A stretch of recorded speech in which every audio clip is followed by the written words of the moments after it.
Welcome to Kenton Teaches. Enjoy the video. You start by confirming compatibility. Check your phone's spec sheet for PD, Qualcomm Quick Charge, or the manufacturer's fast charge name.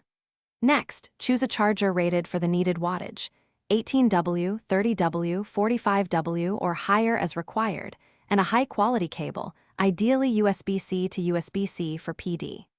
Once done, inspect the charging port and cable ends for debris or damage, and make sure your phone OS and any firmware controlling charging are up to date.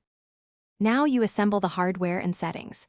Plug the certified charger into a reliable wall outlet, avoid extension strips with unknown rating, and connect the short, low-resistance cable. Make sure the charger and cable support the same protocol.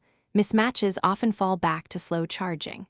On your phone, open battery settings and enable fast charge or high current modes. Disable battery saver or temperature-limited protections while monitoring heat.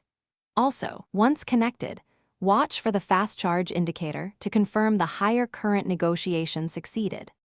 Finish by optimizing conditions and verifying performance. Place the phone in a cool, ventilated spot and remove thick cases so the device can accept higher current. If charging stays slow, swap to another certified charger and cable to isolate the failing component and reboot the phone. Sometimes apps or firmware block fast charge negotiation.